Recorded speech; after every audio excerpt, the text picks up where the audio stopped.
जय सीताराम। बोलो सियावर रामचंद्र की जय। तो आइए मित्रों, और श्री रामचरितमानस की शुरुआत करते हैं।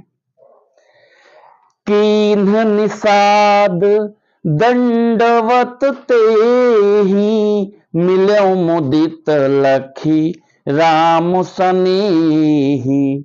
पियत नयन पुट रूप पीयूषा, मुदित सुवासनु पाई जिमि भूखा। फिर निषाद राज ने उसको दंडवत की। श्री रामचंद्र जी का प्रेमी जानकर उस निषाद से आनंदित होकर मिला। वह तपस्वी अपने नेत्र रूपी दोनों से श्री राम जी की सौंदर्य सुधा का पान करने लगा और ऐसा आनंदित हुआ जैसे कोई भूखा आदमी सुंदर भोजन पाकर आनंदित होता है। ते पितु मातु कहूँ सखी कैसे, जिन्ह पठे बन बालक ऐसे। राम लखन सिया रूप निहारी, होहि स्नेह बिकल नर नारी।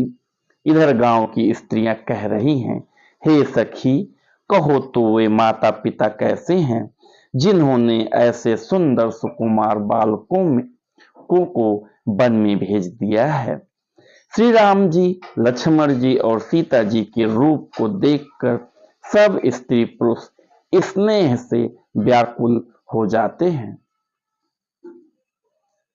तब रघुबीर अनेक विधि सखहि सिखावनु दीन, राम रजाय सुशीस धरी भवन गवनु तै कीन्ह।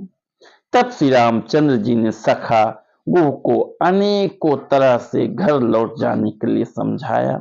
श्री रामचंद्र जी की आज्ञा को सिर चढ़ाकर उसने अपने घर को गमन किया।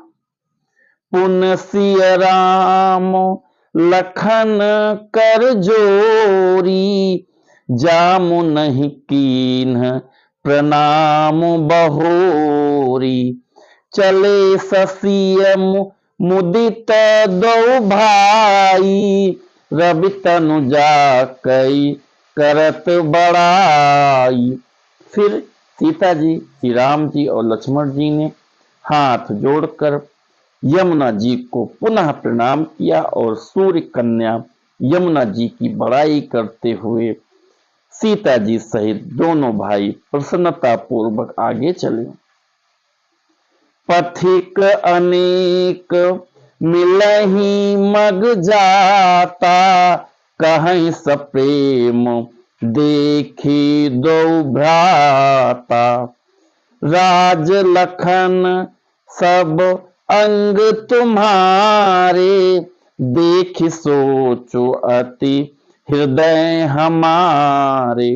रास्ते में जाते हुए अनेकों यात्री मिलते हैं। वो दोनों भाइयों को देखकर उनसे प्रेम पूर्वक कहते हैं कि तुम्हारे सब अंगों में राज चिन्ह देखकर हमारे हृदय में बड़ा सोच होता है। मार्ग चलहूं पया देहि पाए, ज्योतिष झूठ हमारे भाई। अगम पंथु गिरी कानन भारी, तेहि महासाथ नारी सुकुमारी। ऐसे राज चिन्हों के होते हुए भी तुम लोग रास्ते में पैदल ही चल रहे हो। इससे हमारी समझ में आता है कि ज्योतिष शास्त्र झूठा ही है। भारी जंगल और बड़े बड़े पहाड़ों का दुर्गम रास्ता है, तिस पर तुम्हारे साथ सुकुमारी स्त्री है। जय सीताराम। बोलो सियावर रामचंद्र की जय। तो मित्रों, आज का जो हमारा श्री रामचरितमानस का पाठन था वो कंप्लीट हुआ, समाप्त हुआ। तो आप लोग भी कोशिश करिए कि कम से कम 5 चौपाई श्री रामचरितमानस की डेली पढ़िए। आप खुद भी पढ़िए, अपने पूरे परिवार के साथ पढ़िए। बच्चों को खास करके प्रेरित करिए, कम से कम 5 चौपाई वो श्री रामचरितमानस की डेली पढ़ें। तो इसी के साथ मैं अपनी वाणी को विराम देता हूँ। आज का श्री रामचरितमानस का पाठन आपको कैसा लगा, हमें कमेंट करके आप जरूर बताइएगा। जय सीताराम।